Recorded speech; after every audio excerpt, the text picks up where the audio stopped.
বুকের উপরে গরম পাথর। এই কষ্ট সহ্য করতেন আর বলতেন আহাদ আহাদ আহাদ আহাদ। উমাইয়া যায় বলতো লাত উজ্জার প্রশংসা কর, লাত উজ্জার প্রশংসা এখন করবি। বেলাল রাদিয়াল্লাহু তাআলা আনহু ওই কালো মানুষটার সাদা চোখ দিয়া 2 ফোঁটা পানি বের হইয়া গড়ায়া গড়ায়া পড়তো, আর তিনি বলতেন আহাদ আহাদ আহাদ। এই উমাইয়া শেষ পর্যন্ত আর ধৈর্য রাখতে না পাইরা সেখান থেকে উঠাইয়া গলায় রশি বান্ধা মক্কার দুষ্ট ছেলেদের কাছে ছাইরা দিছে। দুষ্ট ছেলেরা মক্কা মুআজ্জামার বেলাল রাদিয়াল্লাহু তাআলা আনহুর গলার রশি দিয়া অথবা গলার মধ্যে শিকল ধরে ওই মক্কার দুষ্ট বাচ্চারা সারাদিন ধরে কুকুরের বাচ্চার মতো মক্কার অলিতে গলিতে শেষরাইতো, মক্কার অলিতে গলিতে টানতো। বেলাল রাদিয়াল্লাহু তাআলা আনহুর পিঠ মোবারক পাথরের সাথে লেগে লেগে ফালা ফালা হয়ে যাইতো কিমার মতো। পিঠ মোবারক থেকে রক্ত মোবারক ঝরঝর করে ঝরতো। তবুও বেলাল রাদিয়াল্লাহু তাআলা আনহু কখনোই লাত উজ্জাকে খোদা মানে নাই। জবানে শুধু বলেছে আহাদ, অন্তরে বলেছে হুয়াল্লাহ, জবানে বলেছে আহাদ, হুয়াল্লাহু আহাদ।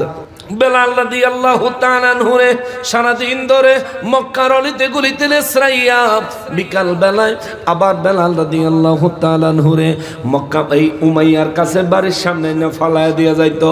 সকালবেলা আবার বাচ্চারা টাইনা নিয়ে যাইতো। উমাইয়া তবুও যখন দেখলো আর ঠেকানো যায় না, অবশেষে উমাইয়া আগুনের জ্বলন্ত কয়লার ব্যবস্থা করে বেলাল রাদিয়াল্লাহু তাআলা আনহুরে জ্বলন্ত আগুনের কয়লার উপর দিয়ে হাঁটানোর ব্যবস্থা করলো। হাঁটায় আগুনের কয়লাগুলো পায়ের সাথে লাগলে মাত্র পায়ের গোড়ালিটা কাবাব হয়ে যায়। পোড়া গন্ধ, মানুষের গোশত পোড়া গন্ধ, জিন্দা জীবন্ত মানুষের গোশত পোড়া গন্ধ বের হয়। আর উমাইয়া কয় বেলাল রে এখনো সময় আছে রে, মুহাম্মাদের ঈমান ত্যাগ করো, মুহাম্মাদের খোদাকে ত্যাগ করো। এখনো সময় আছে, তুমি যদি মুহাম্মাদের খোদাকে ত্যাগ করো আমি উমাইয়া তোমারে এখন এই যন্ত্রণা থেকে মুক্তি দিব। এখন আমি উমাইয়া তোমারে ডাক্তার দেখায়া, হেকিম দেখায়া, কবিরাজ দেখায়া চিকিৎসার ব্যবস্থা করব। বেলাল রাদিয়াল্লাহু তাআলা আনহু তার দিকে তাকায় একটা তাচ্ছিল্যের হাসি দিলেন। আল্লাহু আকবার!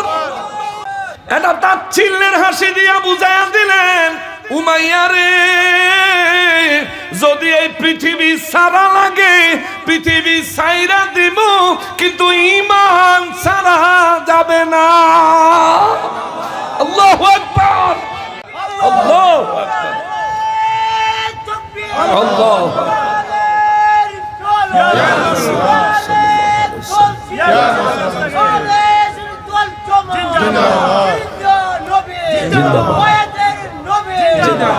মুসলমান ওই বেলাল রাদিয়াল্লাহু তাআলা আনহু শেষ পর্যন্ত তার মুখের মধ্যে জ্বলন্ত আগুনের কয়লা ঢুকাইয়া দেওয়া হলো। জ্বলন্ত আগুনের কয়লার কারণে জিহ্বাটা পুড়ে গেল।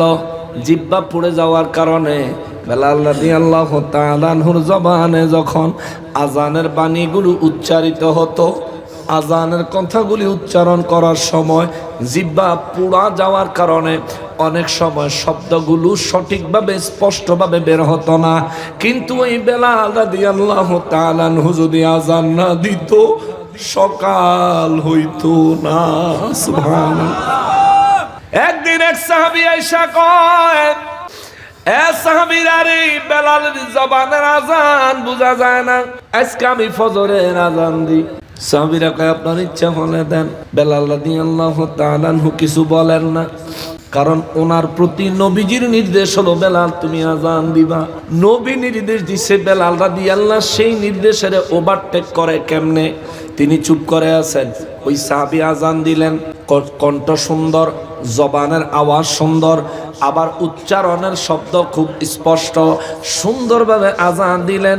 আমার নবী হুজরা মোবারক থেকে বের হয়ে আসে না। এ মুসলমান রে, আমার নবী হুজরা মোবারক থেকে বের হয়ে আসে না।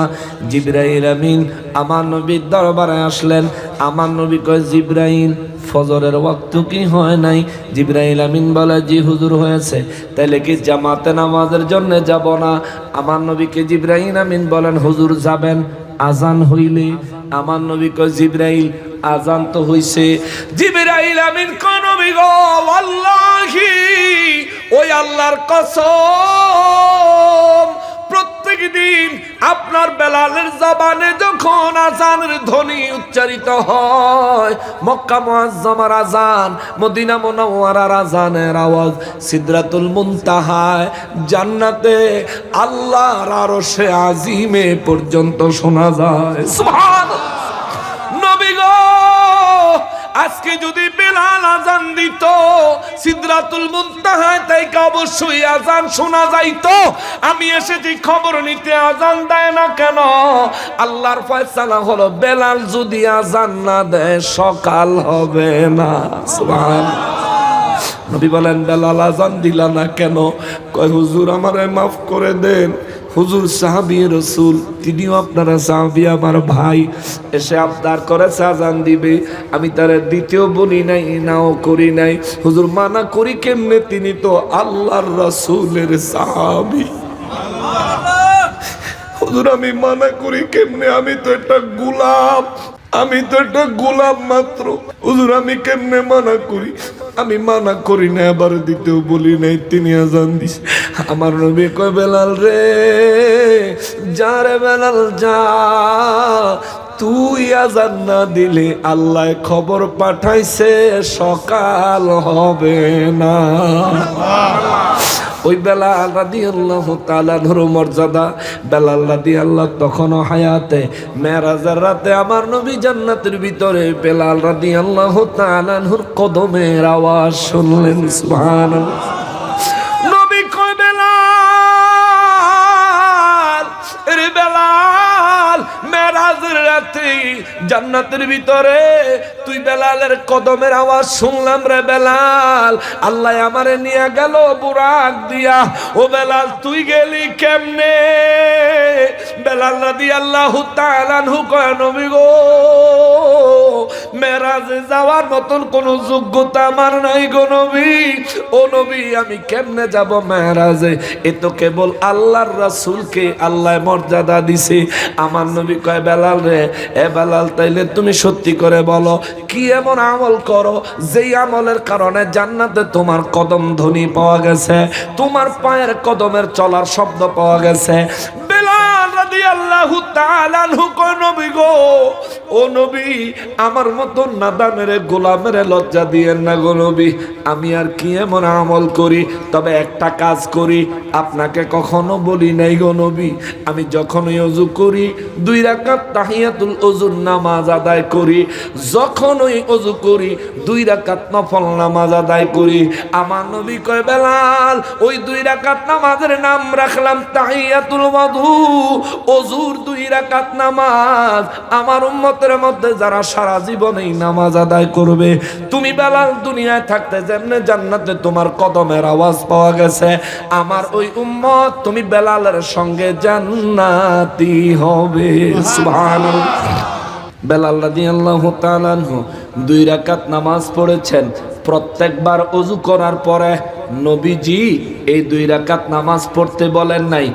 আল্লাহ এই 2 রাকাত নামাজ পড়তে বেলাল রাদিয়াল্লাহু তাআলা আনহুকে নির্দেশ দেয় নাই।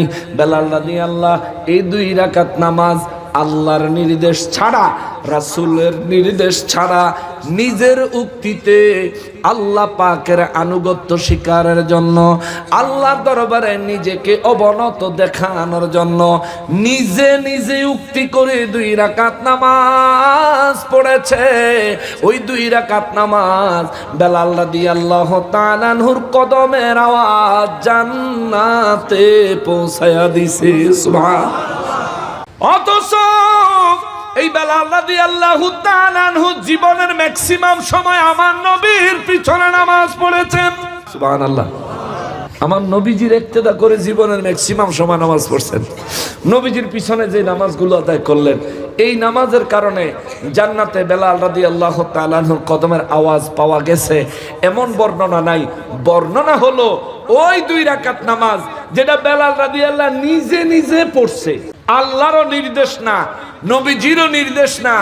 এ বেটা, মিলাদের কিয়াম আমরা যে করি, নবীজিরে দাঁড়ায় যে সালাম দেই, তোর বর্ণনা মোতাবেক, তোর দাবি মোতাবেক, আল্লাহর নির্দেশ না থাকলেও, নবীর নির্দেশ না থাকলেও, মহব্বতের কারণে যদি বেলাল রাদিয়াল্লাহু 2 রাকাত নামাজ পড়ে, তার পায়ের আওয়াজ যদি জান্নাতে শোনা যায়, আমরাও মহব্বতে রাহমাতুল লিল আলামিনের শানে দুরূদ ও সালাম এই চট্টগ্রামের জমিনে পড়লে নবী বলেন তোমার দুরূদ ও সালামের আওয়াজ আমার মদিনা মুনাওয়ারায় সরাসরি শোনা যায়। সুবহানাল্লাহ।